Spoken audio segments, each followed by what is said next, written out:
What is going on, everybody? How is everybody doing today? And welcome back here today to another one from every team video. And today's one is we're gonna be picking one potential breakout player from each NBA team. Now, you guys liked the most exciting player from each NBA team video I did last week, so let me know in the comments other one from every team videos we could do, and let's see if we can hit 1,000 likes on these one from every team type videos. So let's get into this. Now, I want to do a quick disclaimer before I start this. Now, not every player here is going to be contending for most improved player. This is just a list of players that I think will improve heavily on their game from last season to this season. They might not be wowing the stat sheet and increasing every statistic, but I just think they will all take a leap as NBA players. So to start off, we're going to go with the Atlanta Hawks, and my pick is going to be Trae Young. Now, if you've been watching Trae Young in the preseason, he's looking like he's going to be one of the best point guards in the league someday. His defense actually didn't look that bad against the Knicks the other night, and he might arguably be a top 3 passer in the NBA already. His jump shot's really smooth, his floater's really smooth, his shot off the dribble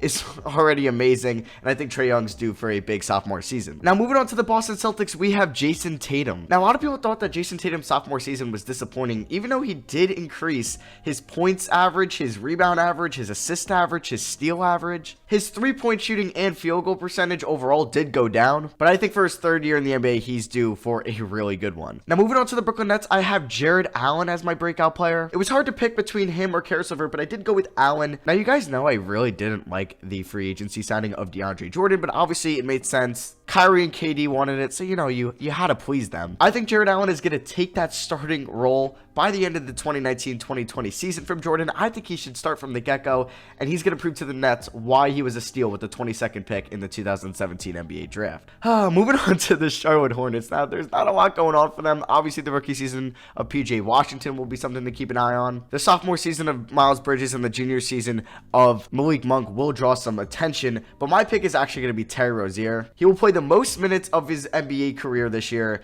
and that means his points are going to go up, his assists are hopefully going to go up, his rebounding totals are going to go up, and he's actually not a bad rebounder for a 6'1" point guard. He's never had a true shooting percentage over 52%, but if he can get one over 52 this year and match his 2017-18, which was a solid year, I think he'll definitely be the quote-unquote breakout player for the Hornets this year. Now, for the Chicago Bulls, this is a player that I'm very high on, and I kind of predicted him to make it to the All-Star game this year, and that is Lauri Markkanen. Markkanen averaged almost 19 points a game and 9 rebounds, with a true shooting of 55% as a sophomore, and I think if Jim Boylan can use him correctly this year, have the ball in his hands a lot more, and I think with a veteran presence point guard like Thomas Satoransky, who's a very underrated point guard, Markkanen is due for another improved season, and he is only 22 years old. For the Cleveland Cavaliers, there's not a lot of guys here to pick from, but I'm actually going to take Colin Sexton. Now, his point total might not go up this year, but I think if he can improve his field goal percentage overall, or his true shooting percentage from what it was last year at a 52%, which isn't horrible, but it's not good. If he can improve that and his defense, where he came in pretty low in the NBA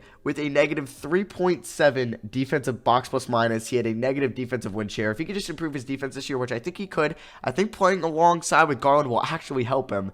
I think he's due for a quote-unquote breakout year. For the Dallas Mavericks, it's actually becoming a player that's one of my favorite young point guards in the NBA, and that is Jalen Brunson. He was a second-round pick in the 2018 draft out of Villanova, and he had a very under-the-radar good rookie season. He wasn't on an all-rookie team, and I would actually love for him to start at point guard for the Mavericks this year, but I think it will be DeLon Wright. But I think Jalen Brunson, he averaged 9 points, 3 assists as a rookie. He looked very, very promising in the preseason this year. I think he could be Mavericks' most improved player this year if it's not Luka Doncic. For the Denver Nuggets, it came between two players, Malik Beasley and Jeremy Grant. I ended up going with Jeremy Grant. He posted a career high in points per game last year, rebounds per game last year, free throw percentage, 3-point percentage, VORP, and win shares. According to the advanced analytics, Jeremy Grant had a very nice season for the Thunder next year, and I think playing alongside Nikola Jokic will help his development because he's only 25 years old, and I think by the end of the year, he might be getting the clutch time minutes over Paul Millsap. So yeah, Jeremy Grant's going to be my Nuggets pick. Now, a couple teams, I really didn't have a pick at all, but I tried to find somebody, and for the Detroit Pistons, it was hard, but I ended up going with Luke Kennard. I actually loved Luke Kennard coming into the 2017 draft.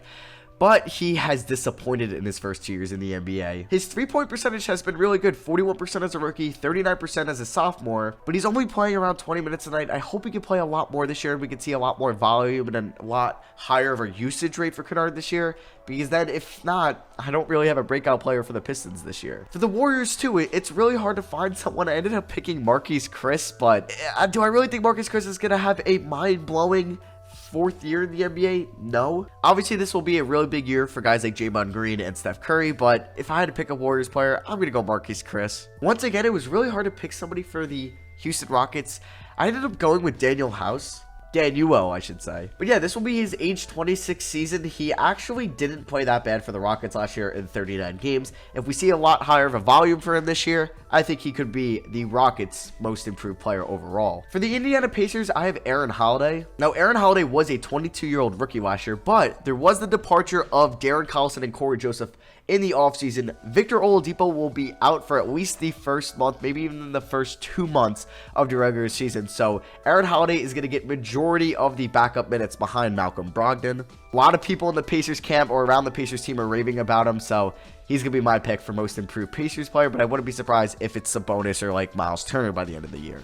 For the Clippers, I have Montrezl Harrell. Montrezl Harrell was their breakout player last year, so I'm predicting him to be their breakout player for the second year in a row. He could have even won most improved or sixth man of the year last year, but his partner Lou Will kind of took that over at the end of the regular season, and obviously we know what Siakam did last year, but he's going to be a huge part of the Clippers team this year. He's going to be playing in a lot of meaningful games, and he's going to be my Clippers pick. For my Lakers pick, it was hard, and I'm actually going to go with Alex Caruso. Yes, Alex Caruso. I thought about Kuzma, but I think with the addition of Danny Green and Anthony Davis, his points and efficiency numbers or his volume numbers are going to go down. So yeah, I'm going to actually predict Alex Caruso to be their most improved player. We'll see what happens with Rajon Rondo for them this year, but if he could actually manage above 15 to 18 minutes a night, I think he could be their quote-unquote breakout player for the 2019-20 season. On to Memphis, and my pick is going to be Jaren Jackson Jr. This is going to be Triple J's sophomore season. He averaged 14 points, about 5 rebounds as a rookie, and over a block a game. We know the eye test shows that he's a fantastic defender already, and he was only 19 last year. He's a good three-point shooter for his size, and I think he's going to take a jump in his sophomore year. For my Miami Heat selection, it's actually somebody that I think can actually be considered for most improved player by the end of the year, and that is Bam Adebayo, or Idris Adebayo. But yeah, Bam averaged about 9.7 rebounds last year. I think the addition of Jimmy Butler and even Tyler Herro is going to help him out a lot. He's a really good perimeter defender for a 6'10 center. He's not much of a shooter, but he doesn't really have to be. He also averaged 2 assists last year, which is really nice. And yeah, I think Bam is going to take a next step this year. The Heat, I think, will be in the playoffs, so there's going to be a lot more recognition on Bam this year. For the Milwaukee Bucks, my pick is going to be Dante DiVincenzo. I think this is just going to be a case of more minutes, more volume, more improvement in each statistical category. He only averaged 5 points, 2.5 rebounds, 1 assist as a rookie. The Bucks had a lot of departures, and if he plays more than 15 minutes in 20 and more than 27 games next year, he will have a breakout season in his sophomore year. For the Timberwolves, as much as I want to put Andrew Wiggins here, it's just not going to happen. And my pick is going to be Robert Covington, better known as Rocco. We've seen how impressive Covington has been as a rebounder in the preseason, and playing full-time minutes at the 4 this year alongside with Cat is going to be, I think, very lethal on both sides of the ball. Rocco can space the floor as he's a career 36% three-point shooter. He's a great defender, and I think if the Timberwolves can, they can win more than 35 games this year, they might have a little bit more spotlight on them.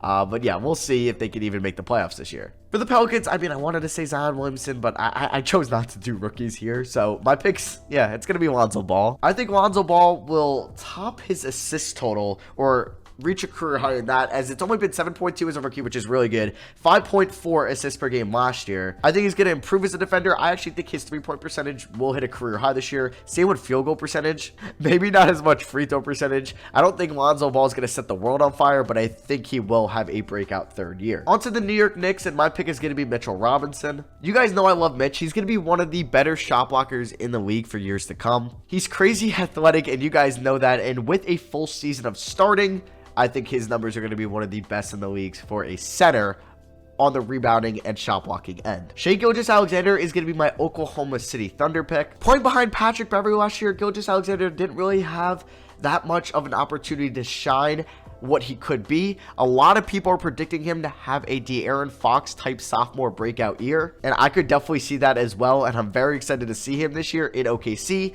I'm hoping Billy Donovan doesn't screw him up, and I hope he gets a lot of minutes tonight, even though Chris Paul and Dennis Schroeder are on the team. For the Orlando Magic, it's actually my most improved player pick this year, and that is Jonathan Isaac. Now, I don't really think Jonathan Isaac is going to win most improved, but it was just my preseason pick. They're never usually going to be right. He shot 34% from three his first year, 32% from three his second year. If he can get that up into the mid to high 30s and average about 12 to 14 points a game, I think that could be considered a breakout year for Isaac. He's a really good defender already. He was only 21 last year, so he still has a lot of room to improve on. Steve Clifford does have a tendency to really not care too much about player development and really just play who's the better player overall at the moment. So I'm just hoping he doesn't get lost in the crowded front court at moments in games with obviously Aaron Gordon, Mo Bamba, and Nikola Vucevic being there. For the Philadelphia 76ers, it's a guy playing in his third season, and he's already an all-star, and that is Ben Simmons. I had this fun argument with my friend here in Philly, and we argued about who would average more points a game next year, Tobias Harris or Ben Simmons.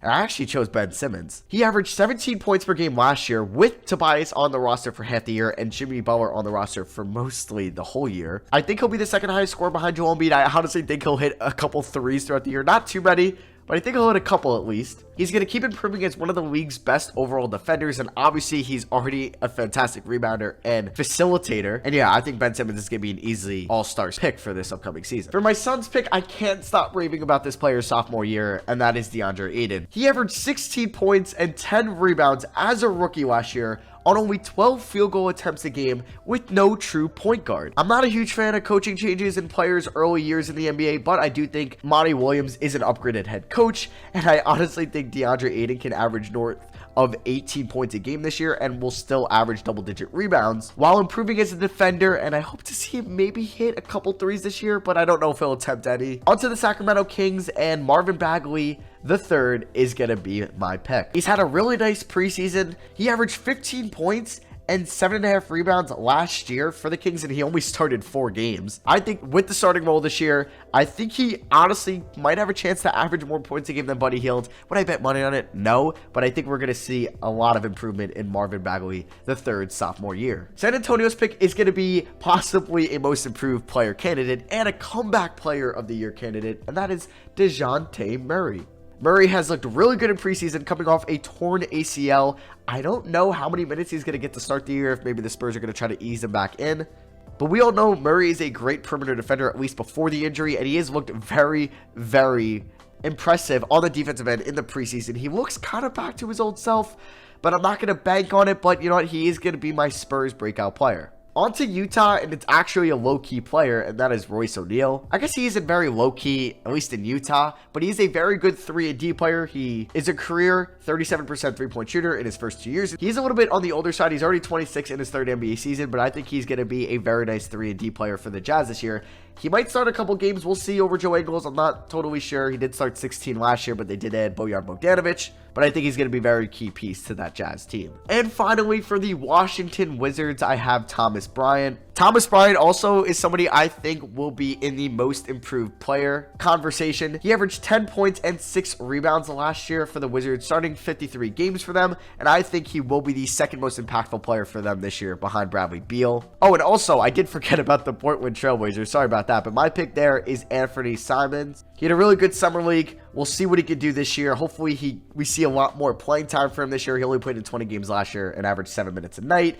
But yeah, a lot of people raving about Anthony Simons. There's not a lot to choose here of selection of players in Portland, but yeah, he's going to be my Portland breakout player pick this year. So yeah, that is going to wrap it up for me. Let me know what you disagree with in the comment section below, or a player from a certain team that you think will quote unquote break out that I didn't mention. Like I said in the beginning of the video, these aren't players that are going to all be in the conversation for most improved player. These are just guys that I think will have better 2019-20s than they did in 2018-2019. So yeah, that is going to wrap it up for me. Thank you all for watching. I love you guys, and I'll see you guys next video.